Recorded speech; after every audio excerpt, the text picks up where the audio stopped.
Merci beaucoup Eric. Bonjour à tous. Donc l'idée là, on part pour une petite heure, peut-être un peu moins. Du coup pour aborder le sujet de la digitalisation et comment les entreprises de nos territoires s'organisent pour mener leur roadmap digital. On a prévu d'échanger sur plusieurs sujets et puis après on fera un petit temps de questions-réponses à la fin si vous avez des questions pour les invités. Ce que je propose du coup pour débuter, c'est de faire un petit tour et que vous puissiez chacun vous présenter. Merci beaucoup. Donc moi je suis Cédric Lefebvre, je dirige l'entreprise du même nom, qui a une PME familiale, 230 personnes, et on travaille dans l'immobilier avec deux axes, faciliter l'accès au logement, et puis de l'autre côté, faciliter ma vie quand je suis dans mon appartement, mon immeuble ou mon quartier. Bonjour, donc Yoann Aubry. Donc moi je suis responsable de la Digital Factory pour le groupe Roulier. Donc c'est un groupe malouin. Et donc le rôle de la Digital Factory au groupe Roulier, c'est d'accompagner toutes les filiales du groupe dans leur transformation numérique. Et tout ça dans la sécurité aussi qu'on met en place dans le groupe. Julien Swanjean, je suis directeur du digital chez VM. Donc VM, c'est l'entité négoce du groupe Erige. Et donc voilà, je suis en charge de toute la refonte de l'écosystème et la mise en place de tous les nouveaux outils dans ce groupe important vendéen. Et du coup, on va se répartir le micro, Cédric. Et puis, n'hésitez pas à prendre vos petits micros. Donc, en fait, on va aborder différents sujets. Et on s'est dit que le premier sujet, quand une entreprise traditionnelle ou de nos territoires, elle commence à aborder le sujet du digital, c'est comment elle s'organise en interne. Parce que c'est souvent un sujet d'organisation et pas uniquement de créer des outils ou de créer des écosystèmes digitaux. Il y a aussi beaucoup de sujets d'engagement des collaborateurs et avec quelle équipe on part. Donc, ce que je te propose, Yoann, c'est de commencer par toi, parce que tu diriges la Digital Factory du groupe Roulier. Donc le groupe Roulier, il a choisi de mettre une équipe en interne dédiée à accompagner les différentes filiales du groupe dans le digital. Ce qui serait intéressant, c'est que tu nous expliques pourquoi le groupe Roulier a fait ce choix et comment ça se passe avec les filiales, parce que comme elles n'ont pas d'équipe en interne, comment tu travailles avec elles pour les acculturer et comment elles te commandent leurs outils et comment tu fais en sorte d'avoir une uniformité dans la maturité digitale des différentes filiales. Donc du coup, nous, la Digital Factory, donc le groupe Roulier a créé la Digital Factory, c'était fin 2017, début 2018, où il y avait vraiment une cellule digitale qui a été créée au sens propre, avec la recrue d'un chef de la transformation digitale. Moi, j'ai rejoint cette équipe qui a grandi. Donc, on n'est pas une grande équipe. J'ai 6 personnes avec moi. L'objectif, c'est pas d'avoir beaucoup de personnes pour accompagner des filiales, mais c'est plutôt d'avoir apporter de l'expertise, apporter du conseil finalement à nos filiales et de s'appuyer sur un réseau de partenaires qui va nous permettre, en fonction des besoins, si j'ai besoin de développer une application mobile, si j'ai besoin de faire un site e-commerce, finalement d'avoir l'appui de la holding, donc avec mon équipe, de s'assurer qu'on fait les choses correctement, dans les bonnes règles de l'art, et puis finalement de faire le traducteur pour les métiers. Parce que dans les métiers, en fait, on n'a pas toujours... alors, certains métiers commencent à se structurer et à recruter des responsables digitaux. Parce que tu as des métiers quand même très très différents. Oui, on a des métiers très différents, parce que ce que j'ai pas dit, du coup, c'est que le groupe Roulier, donc on est 9000 collaborateurs. Nos spécialités, c'est dans la nutrition végétale, la nutrition animale et la nutrition humaine. Donc on vend des engrais, on vend de la magnésie, des phosphates et aussi des madeleines. Donc c'est très divers. Et forcément, quand on s'adresse à une filiale qui vend des madeleines ou en B2C par exemple, ou une filiale qui vend de la magnésie en B2B, les besoins digitaux sont différents, l'approche est complètement différente. Donc du coup, nous, on est vraiment un pivot, on va dire, pour accompagner les filiales et puis aussi structurer sur la partie outils. C'est-à-dire qu'il y a des use cases, des choses qu'on va mettre en place pour une filiale, qu'on va pouvoir partager avec les autres filiales en retour d'expérience et de dire, par exemple, votre petit camarade, il a fait tel projet avec telle technologie, ou voilà comment on les a accompagnés, voilà comment on pourrait vous aider pour faire la même chose et accélérer en fait le métier et aller plus vite. L'objectif de la holding, c'est de pouvoir aider les métiers à se développer dans la sécurité. C'est un peu le leitmotiv du groupe. Et donc, du coup, c'est pour ça que cette cellule a été créée. Ça fait combien de temps qu'elle a été créée ? C'était fin 2017, début 2018. Donc, il y avait déjà du digital avant, mais en fait, ça s'est officialisé à cette époque-là. Et donc, il n'y a pas de personne responsable du digital dans les filiales? Ça commence. On commence à avoir des filiales pour celles qui sont plus matures, à avoir des responsables e-commerce ou digitaux pour porter justement le sujet digital. Si je prends l'exemple par exemple de Maison Colibri, où on a commencé à professionnaliser un petit peu au sein du métier, c'est-à-dire que maintenant on est responsable pour le site B2C, une pour le B2B, une pour la partie CRM, etc. Donc dans le métier en fait, ils commencent à se structurer pour répondre à tous ces enjeux numériques parce qu'ils se rendent bien compte que c'est un métier à part entière et que il faut des ressources. Merci. Julien, de ton côté, chez VM, le groupe a initié une grosse roadmap digitale il y a peu de temps, finalement. Et il y a toute une organisation qui a été montée en très peu de temps. Tu peux nous en dire un petit peu plus sur ce sujet ?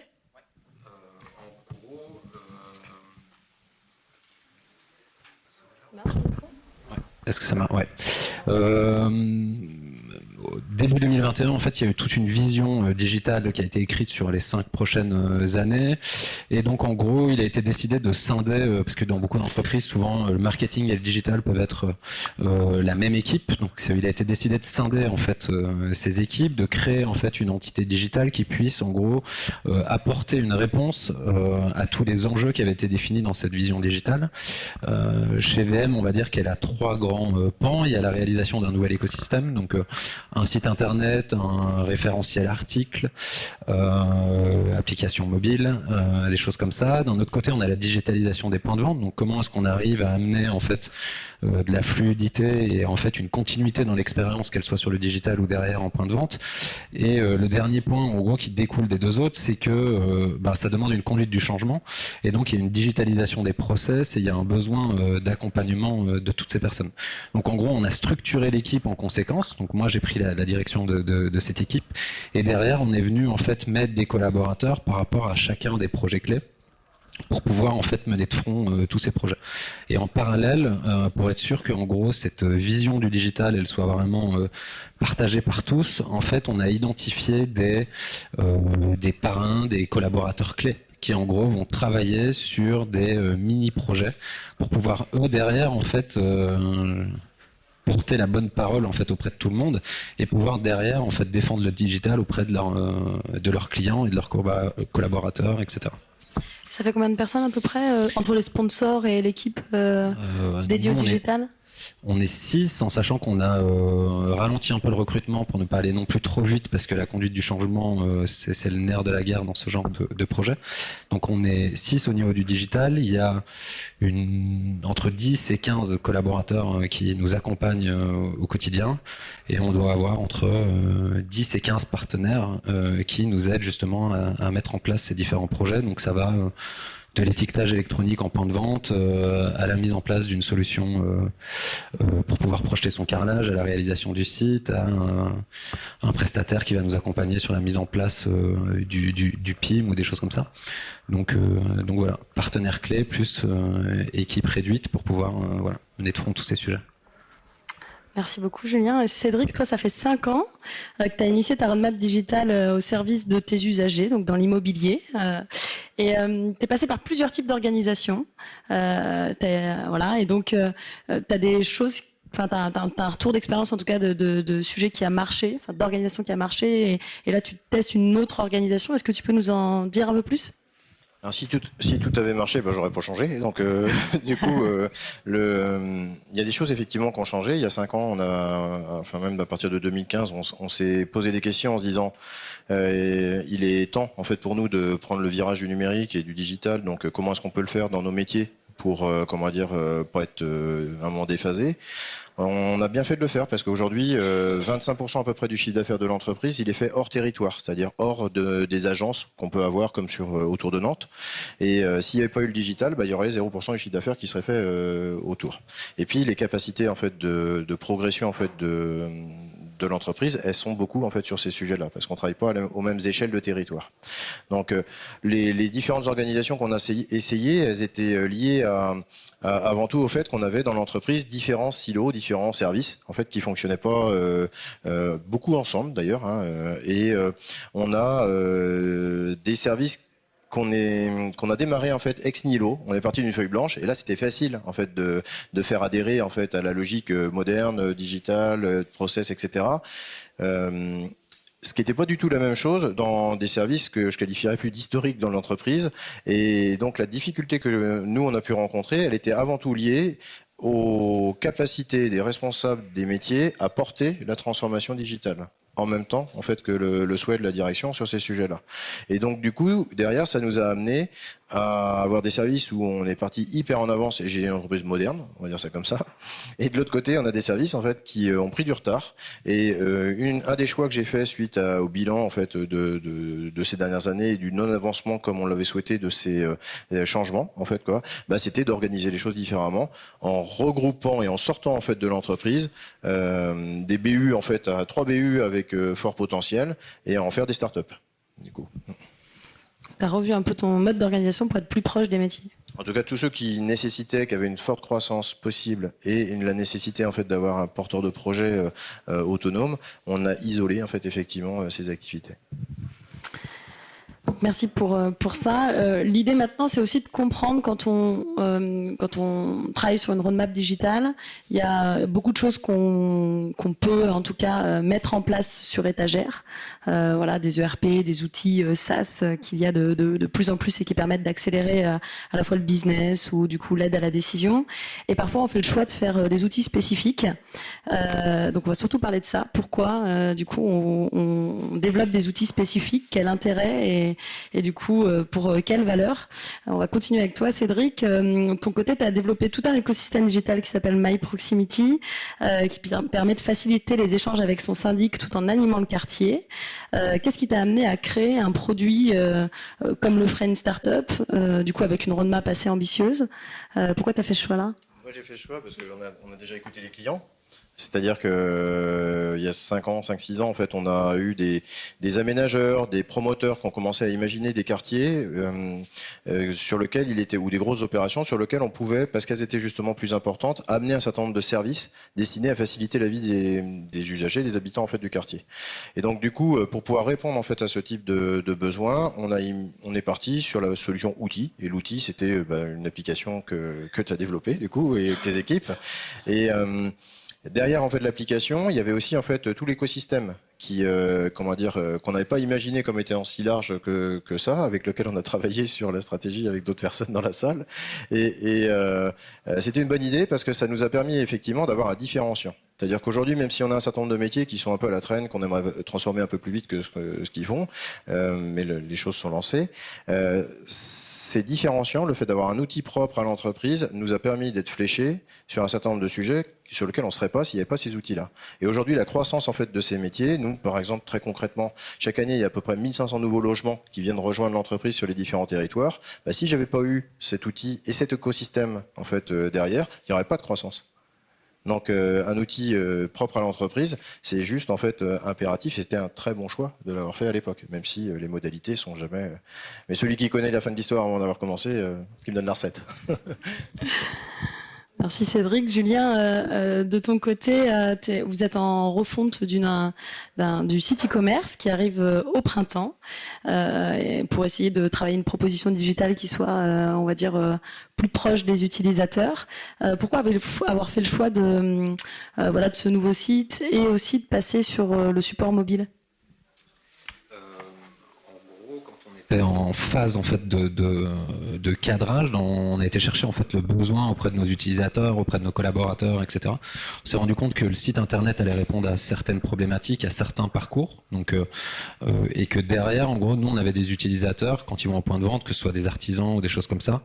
En gros, quand ils partent de chez eux le matin et qu'ils rentrent chez eux le soir, le seul outil qu'ils ont avec eux, c'est leur téléphone. Et donc en gros, il y a une vraie complémentarité entre les deux, c'est-à-dire qu'il peut y avoir, par exemple, un passage de commande sur le site internet un suivi de sa facturation, payer en encours ou des choses comme ça sur le site. Et de l'autre côté, l'application mobile va venir répondre en fait à un besoin de nos clients pour gérer une urgence, pour contacter le SAV parce qu'il y a eu une cassure ou des choses comme ça. Et durant cette phase, on s'est rendu compte aussi avec nos collaborateurs qu'il y avait un besoin pour certains de nos collaborateurs en fait d'avoir une application parce que eux aussi en fait n'avaient pas d'ordinateur ou de choses comme ça et qu'on travaillait encore un peu à l'ancienne avec pas mal de papiers, des bons de livraison et des choses comme ça.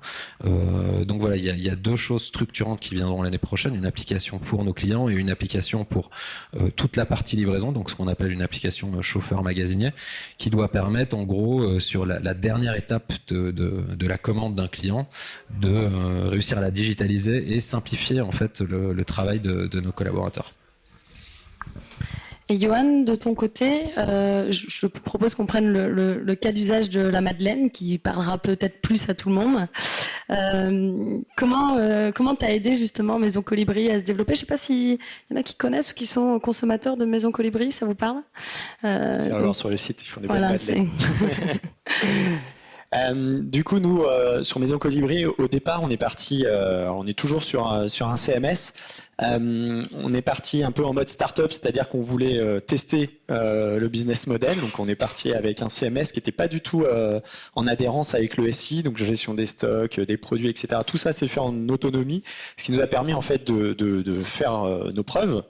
Et une fois qu'on a lancé le site et que ça a commencé à bien marcher, là on a été tester d'autres choses. Donc on a testé de pouvoir personnaliser sa Madeleine directement sur le site en choisissant sa propre recette, quelle pâte je veux, quelle coque je veux, parce qu'on fait des madeleines avec des coques en chocolat que je vous conseille. Et donc du coup on a développé vraiment en custom ce personnalisateur. On s'est rendu compte qu'il y avait des clients qui s'est intéressés, mais industriellement c'est un peu plus compliqué à gérer. Et puis il n'y avait pas toujours une attente particulière. On a testé aussi la partie gravure sur les coffrets, et ça a bien marché. Donc du coup en fait on est parti d'un CMS et on a ajouté des fonctionnalités custom qui nous ont permis d'aller plus loin, mais une fois qu'on avait fait nos preuves en fait. Est-ce que ça a changé des choses ou sur les ventes, c'est-à-dire plus de personnalisation, plus de volume? Oui, la personnalisation, c'est vraiment ce qui nous a fait passer un gap, puisque finalement, avant, on est toujours présent en grande et moyenne surface sur nos produits classiques en sachet. Là, on offre vraiment un coffret cadeau, donc du coup, tout l'aspect personnalisation, c'est ce qui plaît et ce qui marche le mieux. Et on a vraiment constaté un bond entre l'avant et quand on est parti sur cette partie personnalisation.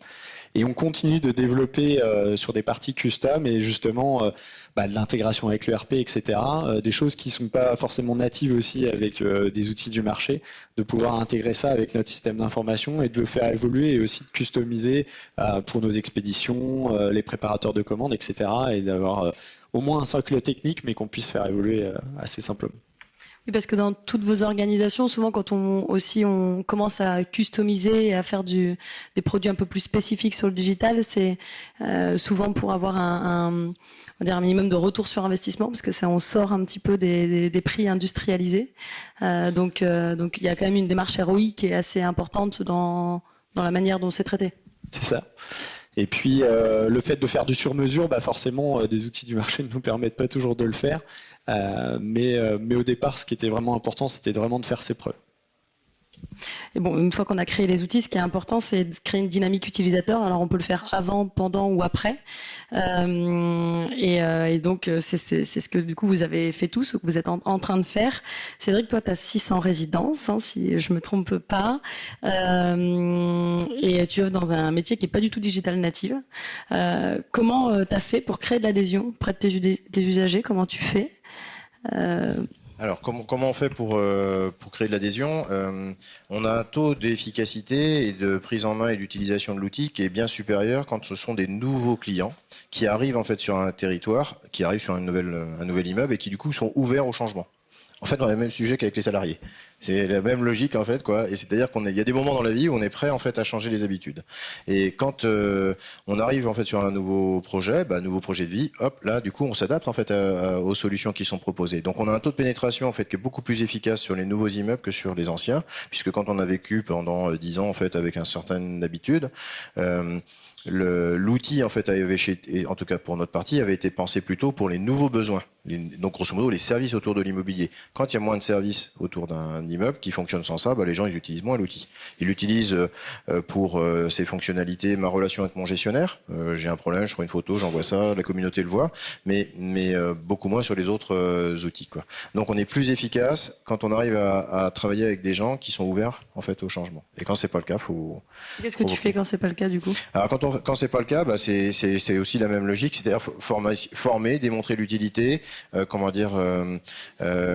C'est des coûts d'acquisition qui sont beaucoup plus, je veux dire, chers en termes de temps en fait de notre côté, puisqu'il va falloir vraiment en fait démontrer l'outil, mais ça avait été pensé cet outil-là pour faire gagner du temps en fait aux nouveaux arrivants, aux gens qui vivent dans l'immeuble. Quand il y avait des services, quand il y en a pas et que l'information est moins utile, le taux de pénétration est plus faible. Oui, ce qui n'est pas évident aussi dans créer un outil comme le tien avec l'offre que tu as, c'est que chaque résidence a son écosystème de services. Ouais, chaque quartier même. Donc du coup, c'est tellement en fait d'énergie à mettre sur la table pour pouvoir en fait réussir à réussir déjà des nouveaux projets, parce que dans tous ces sujets-là, l'outil accompagne des nouveaux services. Qui dit nouveaux services dit services expérimentaux, prototypes, etc. Donc on concentre aujourd'hui l'énergie plutôt sur la réussite des nouveaux projets, de façon à pouvoir donner un avenir à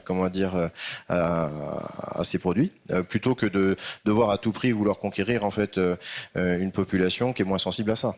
Si je dois choisir un moment, je mets la ressource puisqu'elle est rare en fait là où c'est le plus utile en fait.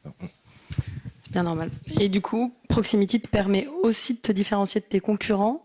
Donc il y a un vrai sujet de comment tu onboardes les utilisateurs de tes résidences, mais tu t'en sers aussi comme avantage concurrentiel quelque part. Outil de conquête, ça c'est certain.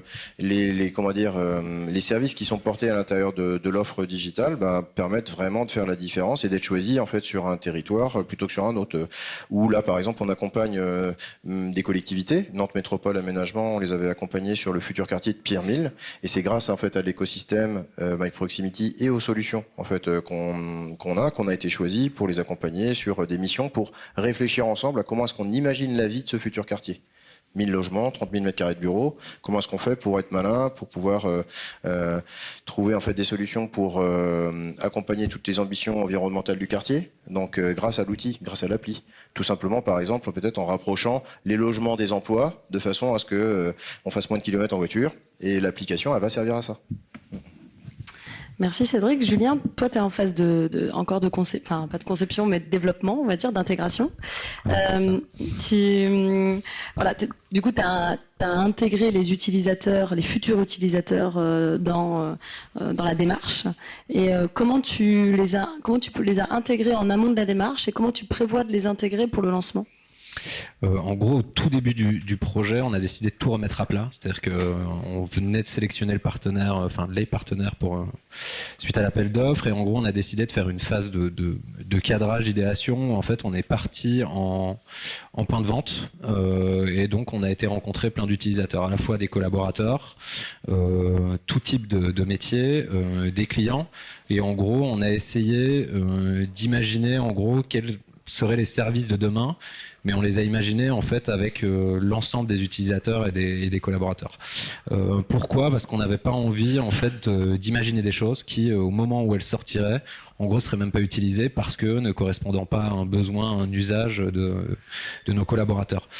Et comme dit précédemment, en fait, en gros, ce qu'on a décidé, c'est de transformer en fait ces gens qui nous avaient accompagnés au début et de le mettre sur la durée. C'est-à-dire que de continuer en fait à les intégrer dans notre approche, durant la phase de développement, et de tester en fait ce qu'on imaginait et de le tester avec eux pour être sûr qu'en gros, ils nous avaient donné des idées, qu'on arrive à vraiment en fait derrière transformer et que ce soit derrière diffusé en fait dans la société, c'est-à-dire que ce soit des collaborateurs qui nous disent et qui disent aux autres en gros il y a ça qui va arriver sur le site ou ça va arriver comme fonctionnalité, ça va révolutionner parce que derrière on va gagner une journée de travail, etc. Donc c'était vraiment ça, c'est les intégrer au début, puis derrière en continu en fait sur le projet. Et puis derrière, ça va nous permettre, je pense, une adhésion beaucoup plus importante. Je pense que comme ça a été expliqué, hein, c'est plus facile sur des nouveaux clients en fait de leur apporter un nouveau service. Néanmoins, ces services on doit réussir en fait à transformer nos clients actuels, et ils ont des attentes. Donc il faut qu'on essaye de les écouter au mieux. Oui, tu constates aussi que c'est plus générateur d'efforts du coup sur les clients historiques. Déjà parce qu'on a des clients historiques qui parfois sont pas du tout matures au niveau digital. C'est-à-dire que dans nos métiers, il y a des artisans. Je donne souvent cet exemple quand on en parle, mais il y a encore des clients qui envoient leurs commandes par fax. Enfin, je veux dire, donc imaginer une application mobile, ça permet de se dire que on est sur un gap complètement hallucinant.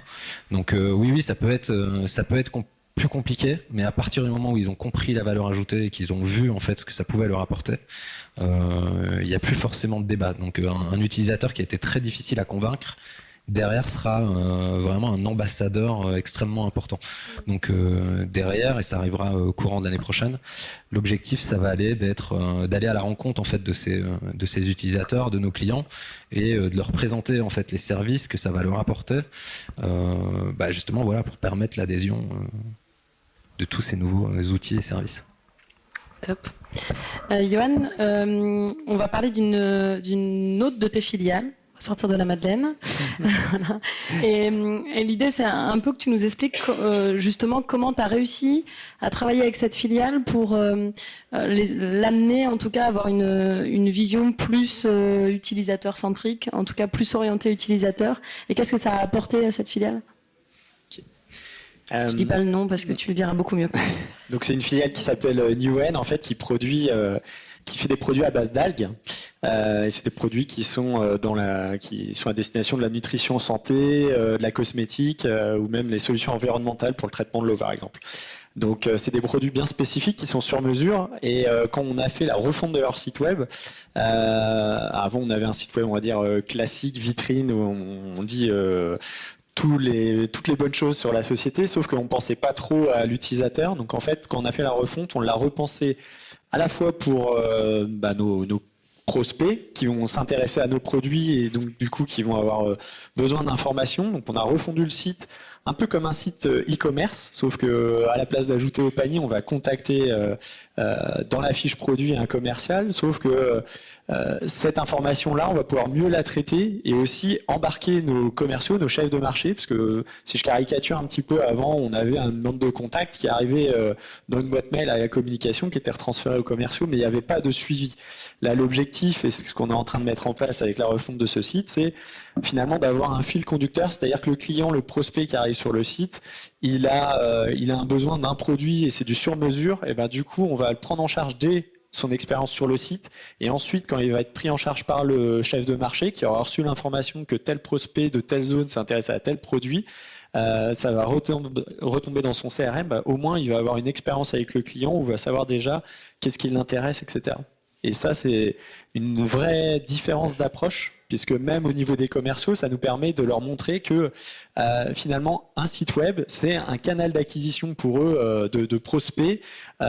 Comme ils comme ils ont des contacts lors de salons, par exemple, grâce au site web, ils vont pouvoir dire, si moi j'ai besoin d'avoir tant de prospects, je vais commencer à être dans la réflexion de dire, il faut que j'ai tant de trafic sur ma page produit. Pour avoir tant de trafic, il va falloir que je mette de l'acquisition en place, etc. Et donc du coup, ça leur permet de rentrer dans ce mindset vraiment digital. Comment le digital peut m'apporter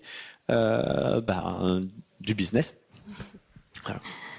Merci beaucoup en tout cas pour tous ces exemples. L'idée c'est qu'avant qu'on passe aux éventuelles questions, c'est que on puisse terminer en tout cas ce petit overview sur un peu pour vous, c'est quoi les facteurs clés de succès pour faire vraiment du digital un levier de croissance ou en tout cas un sujet qui soit rentable du coup pour les sociétés.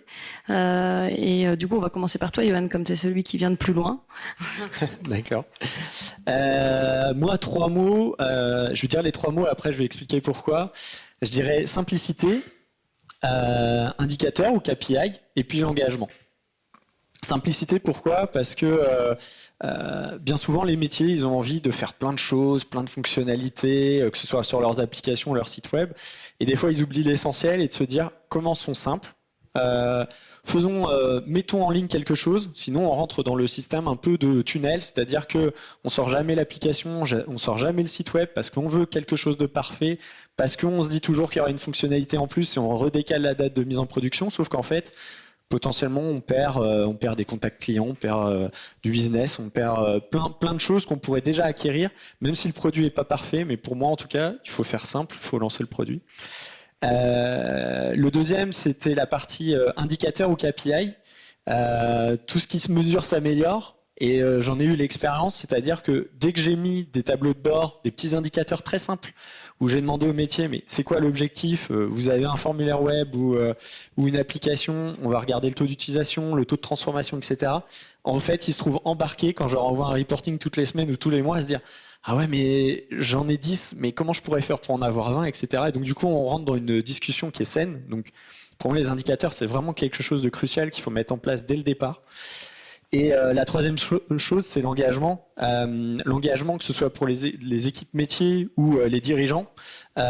J'ai souvent vu des projets, en fait, qui échouent tout simplement parce qu'il y a une idée qui est lancée, on lance le projet, puis finalement, derrière, il n'y a pas un réel engagement. C'est-à-dire que les personnes qui doivent le suivre n'y croient pas, en fait. Ou même la direction n'y croit pas. Et ces projets-là, en fait, sont mornés puisque finalement, ça n'aboutit pas. Il y a une énergie qui est perdue. Donc, et tous les projets où le dirigeant ou les équipes métiers sont vraiment engagés, s'impliquent, c'est ceux qui réussissent. Ouais. Merci, Johan. Si on continue par géographie, c'est pour toi. Je vais faire moins simple, je vais pas faire des mots. Moi, je veux dire que le premier, ça doit être d'avoir une vision partagée, en fait, à la fois par les dirigeants et puis par les collaborateurs. C'est-à-dire que c'est une réussite d'entreprise, ça peut pas être une réussite d'une équipe ou d'une petite partie. Donc, pour moi, c'est la première partie. Le deuxième, on n'en a pas forcément beaucoup parlé aujourd'hui, mais c'est avoir un socle technique, en fait, qui est suffisamment solide pour pouvoir, en fait, à la fois répondre à un besoin primaire qui va être un projet, mais qui va être évolutif parce que en gros le digital c'est en fait c'est sans fin, c'est-à-dire que quand on a lancé quelque chose, comme enfin on l'a expliqué, hein, je pense que en gros c'est que le début de l'aventure et limite le plus dur commence quand on a fini et on a mis en ligne la première version. Donc le socle technique, s'il est pas capable de suivre en fait l'avancée de ce projet, ça va être extrêmement compliqué. Moi je suis un grand partisan du fait d'intégrer beaucoup d'utilisateurs qui soient internes ou externes. Donc pour moi il faut tester et le dernier point, je pense qu'il faut un peu dans la même veine, mais de se dire qu'il faut oser en fait, c'est-à-dire qu'il faut aller vite parce qu'en fait tout le monde a des idées, tout le monde peut le faire et en gros il faut pas hésiter à déployer, tester, parfois ça marchera pas et parfois en faisant un petit twist ou autre ça fonctionnera. Donc dernier c'est je pense qu'il faut oser parce que c'est sans fin en fait le digital. Alors, de mon côté, je pense que ce qui est vraiment important, c'est de mettre les utilisateurs internes au même niveau que les utilisateurs clients. Et nous, de notre côté, on avait focusé le projet sur les clients et pas en fait suffisamment en intégrant les équipes. Donc ça rejoint en fait ce qu'on se dit. Donc ça, c'est vraiment un point clé. Faut trouver des gains concrets pour les gens qui vont devoir en fait travailler avec l'outil et avec les solutions digitales. Et à l'inverse, en fait, c'est aussi avec ce type de logique rendre possible des choses qu'on n'aurait jamais imaginées. C'est-à-dire, nous, par exemple, on arrive à loger cette année 60 000 intérimaires grâce au numérique. On n'aurait jamais pu faire des choses comme ça à partir de Nantes. Et s'il n'y avait pas eu cette dynamique en fait digitale pour se mettre à aider des gens qui d'habitude en fait trouvent pas de logement, et si on n'avait pas construit en fait une place de marché qui permettait uniquement digital de trouver des réponses en fait à ce type de besoins, on n'aurait jamais pu faire quelque chose qui était contre nature dans les métiers, puisque culturellement, dans nos métiers, il faut choisir la meilleure des candidatures pour que le propriétaire soit le plus sécurisé possible. Alors que là, la logique était différente. Il fallait aider des gens qui cherchaient un logement. Et le digital a permis, en fait, de trouver une solution là-dessus et du coup, de faire de ce type de service, en fait, des activités qui vont pouvoir grandir. Donc le digital, bah oui, évidemment, faut foncer. Merci en tout cas à tous les trois. Est-ce que vous avez des questions pour Julien, Johan et Cédric ? Pas de questions. Est-ce que vous attendez du coup qu'on ait terminé pour pouvoir les poser ? Non, pas de questions ? Bon, bah du coup, ce qu'on propose, c'est ils sont à votre dispo si du coup vous avez des questions. Alors, merci beaucoup. Merci.